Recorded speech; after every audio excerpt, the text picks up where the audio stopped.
আসসালামু আলাইকুম। এটা কিনা যে রাইস শিটগুলো পাওয়া যায় সেগুলো দিয়ে আজকে রোল করলাম।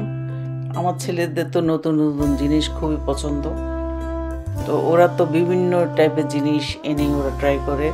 তো রাইস শিটগুলো নিয়ে আসছে, তারপর অবশ্য বানিয়েছে আমার ছেলে, ঘরে মানে থাকা উপকরণ দিয়ে বানিয়েছে। আমি আজকে আপনাদের সাথে শেয়ার করতেছি।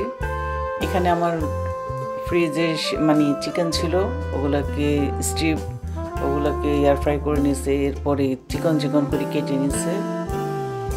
বানাতে যা যা লাগবে আমি দেখিয়ে দিচ্ছি। চিকেন লাগবে, তারপর 2টা নুডলসকে বয়েল করে নিচ্ছে। এই যে এটা হলো কোকা নুডলস। তারপরে আর কিউকাম্বার আর ক্যারটকে লম্বা লম্বা করে পাতলা পাতলা করে কেটে নিয়েছে। আর এখানে পানি নিয়ে নিছে। আর এই যে শিটগুলা, এগুলো হলো থাই শিট, এগুলো রাইস শিট বলে এগুলোকে। এগুলো একটা পাতলা পাতলা, এগুলো যখন পানির মধ্যে ভিজাবে এটা একদম সফট হয়ে যাবে, তারপরে এটার মধ্যেই বানাবে।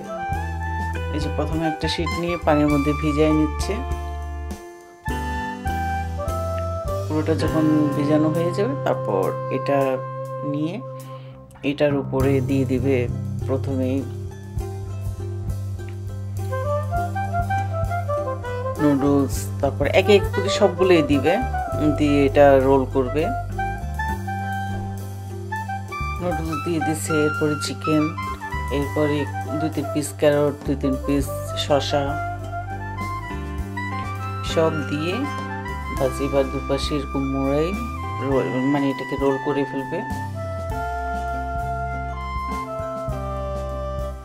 আর এই শীটটা একদম সফট হয়ে যায়, খেতে ভালোই লাগে, খারাপ না, আমার ছেলেদের পছন্দ। আরও একটা বানিয়ে নিচ্ছে। প্রথমে দিয়ে দিচ্ছে ক্যারট, এরপরে শসা, তারপর আবার নুডলস দিবে, এরপরে চিকেন দিবে। এভাবে করে সবগুলো বানিয়ে নেবে।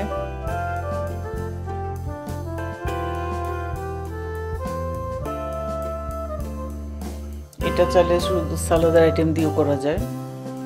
আর নুডলস দিলে একটু হেলদি, মানে পেট ভরবে, সেজন্যই এটা শুধু সালাদ দিয়েও করা যায়। আর খেতে কিন্তু মজাই লাগে, খারাপ না। এই যে চিকেন, আপনার প্রন দিয়ে চাইলে প্রন দিয়েও করতে পারেন। আমরা আজকে চিকেন দিয়ে করছি, অবশ্য আরেকদিন প্রন দিয়েও করছি, কারণ অনেকগুলো শিট পাওয়া যায় একসাথে। এক একদিন এক একটা দিয়ে করে করে খাচ্ছে আমার ছেলেরা।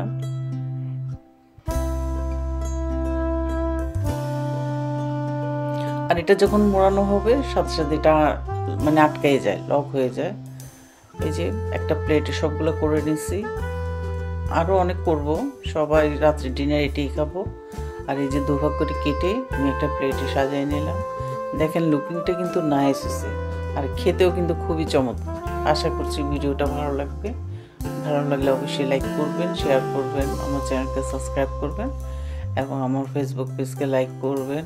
একটা নতুন জিনিস শেয়ার করলাম। আল্লাহ হাফিজ।